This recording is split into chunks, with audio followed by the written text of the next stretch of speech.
Everyone says that Seattle is the best during summer, like whether it's the weather or things to do. And we wanted to see if that was actually true. So me and my friends went to Seattle. I've always wondered, like, what is there to do in Seattle?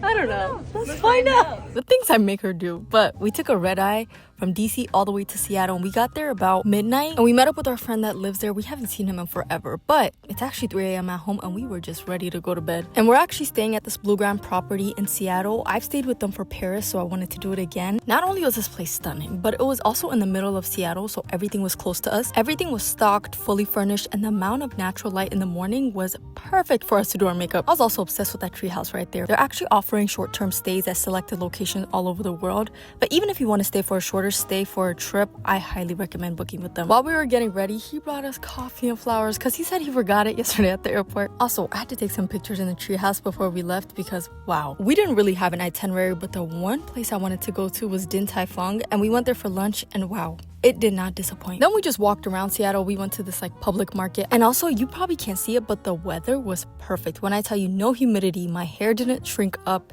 We were walking around, we didn't even feel hot. It was just a perfect weather to just walk around the city. We were tourists, so we wanted to just do some tourist activities. And then for the night, we actually wanted to watch some fireworks.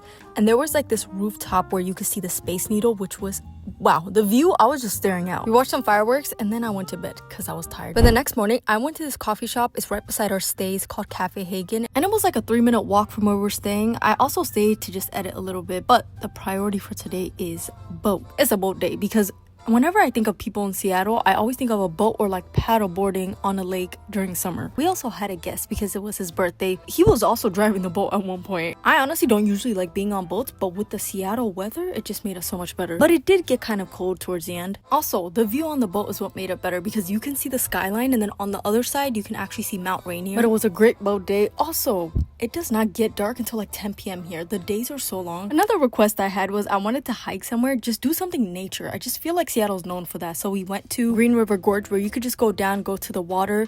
We also saw people parasailing. We were supposed to do that, but we ran out of time. But honestly, this was enough for me because we were here for a couple of hours, but I got enough nature. Now let's go back to the city. We really enjoyed our time in Seattle, especially our stay. So if you want the exact link to this location, it's in my description box. And I also have a discount code to get some discount off any Blue Grounds property.